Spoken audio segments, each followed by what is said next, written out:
గత కొద్ది రోజులుగా మనం చూస్తున్నాం సోషల్ మీడియాలో ఏ విధమైన అసభ్యకరమైన పోస్టులు పెడితే యాక్షన్ తీసుకుంటామని మన చంద్రబాబు నాయుడు గారు, డిప్యూటీ సీఎం పవన్ కళ్యాణ్ గారు అండ్ హోమ్ మినిస్టర్ మన అనిత గారు కూడా అసెంబ్లీ సాక్షిగా చెప్పారు. ఏంటంటే ఏ మహిళ మీద కూడా అసభ్యకరంగా సోషల్ మీడియాలో పోస్టులు పెడితే చాలా సివియర్ యాక్షన్ తీసుకుంటామని చెప్పారు. సో అది విని మాకు కొంచెం నమ్మకం కుదిరి ఈ మీద నా మీద అసభ్యకరంగా సోషల్ మీడియాలో చాలా పోస్టులు పెట్టారు జనసేన వాళ్ళు. సో వాళ్ళ మీద నేను కంప్లైంట్ ఇవ్వడం జరిగింది.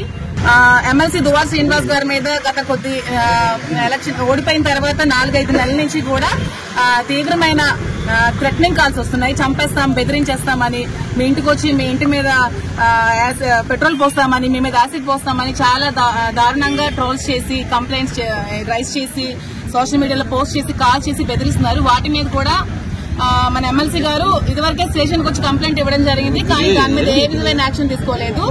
కానీ మన దువ్వాడ శ్రీనివాస్ గారు 2 years బిఫోర్ జనసేన వాళ్ళ మీద మాట్లాడితే దాని మీద యాక్షన్ తీసుకుని 41 నోటీసులు ఇష్యూ చేశారు. సో మేము కంప్లైంట్ చేస్తుంటే ఏ విధమైన యాక్షన్ తీసుకోవట్లేదు. సో మా కంప్లైంట్స్ మీద కూడా యాక్షన్ తీసుకోవాలని, మా మీద కూడా అలాగే అటువైపు అలా స్పందిస్తున్నారా, మా వైపు కూడా అలాగే స్పందించి యాక్షన్ తీసుకోవాలని కోరుకుంటున్నాము. చూడండి, ఎమ్మెల్సీ దువ్వాడ శ్రీనివాస్ గారి మీద ఎలాంటి పోస్టులు పెట్టారంటే ఎప్పుడో 2 years బిఫోర్ చేసిన వాటిని మీరు ఎలా కంప్లైంట్ తీసుకుంటున్నారండి? మరి ఎందుకు తీసుకోవట్లేదు మేము అడుగుతున్నాం. చూడండి, ఎవరండి ఆయన? ఆంధ్రప్రదేశ్ జనసేన ఇన్ఛార్జ్ అంట. పేరు చూడండి, పేడాడి రామ్మోహన్ అనే వ్యక్తి అమ్మకి తిట్టి బూతులు తిడుతున్నారు.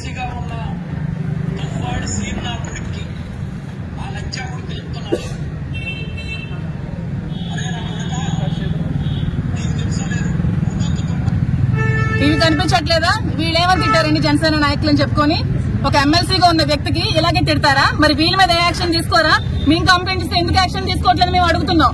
అంటే మీ మీద అంటే మీకు నొప్పి వస్తుంది, మీ ఆడవాళ్ళ కంటే నొప్పి వస్తుంది. మేము ఆడవాళ్ళం కాదా?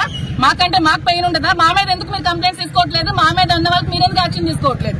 టెక్కల్లో జనసేన నాయకులు అని చెప్పుకొని అట్టాడు శ్రీధర్ అనే ఒక వ్యక్తి నా మీద అసభ్యకరమైన పోస్టులు పెట్టాడు. దాని మీద యాక్షన్ తీసుకోరా?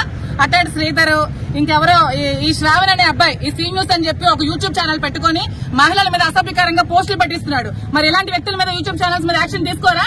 అలాగేనా క్వశ్చన్లు అడుగుతారు అమ్మాయిలకి, ఆడపిల్లలకి అలాగే అడిగి ఇంటర్వ్యూలు చేస్తారా? శ్రావణ్, మీకు అడుగుతున్నాను, అదేనా మీ పద్ధతి? మీరు ఆరోపించండి మీ క్వశ్చన్స్. మీరు ఏ విధమైన క్వశ్చన్స్ అడిగారు అన్ని కూడా ఉన్నాయి కంప్లైంట్ లో పొందుపరచా. ఎవరు ఆరోపిస్తారు? మహిళల మీద మీరు ఎవరండి ఆరోపించడానికి? ఎవరు ఆరోపించారు? వాణి ఆరోపిస్తే మీకేంటి నొప్పి? వాణి మీద నేను యాక్షన్ తీసుకుంటాను, మీకేంటి ప్రాబ్లం? మధ్యలో మీరు ఇలా యూట్యూబ్ ఛానల్స్ మీకు నచ్చినట్టు పెట్టుకుంటే వీళ్ళ మీద యాక్షన్ తీసుకోకపోతే మేము కూడా ఊరుకో, మేము ఎంతవరకైనా వెళ్తాం. దీనికి మేము ఆడపిల్లలమే. హోమ్ మినిస్టర్ గా చెప్పారు కదా, ఏ ఆడపిల్లల మీద అసభ్యకరమైన పోస్టులు పెట్టిన యాక్షన్ తీసుకుంటామని. ఖచ్చితంగా మేము తీసుకోవాలని కోరుకుంటున్నాము. మేము కూడా మహిళలమే కాబట్టి మా మీద ఖచ్చితంగా మీరు యాక్షన్ తీసుకోవాలని. ఇంకా మా వాళ్ళు కూడా మాట్లాడతారు, వీళ్ళ మీద కూడా ఎటువంటి ఇబ్బందులు గురవుతున్నారో వీళ్ళు కూడా చెప్తారు.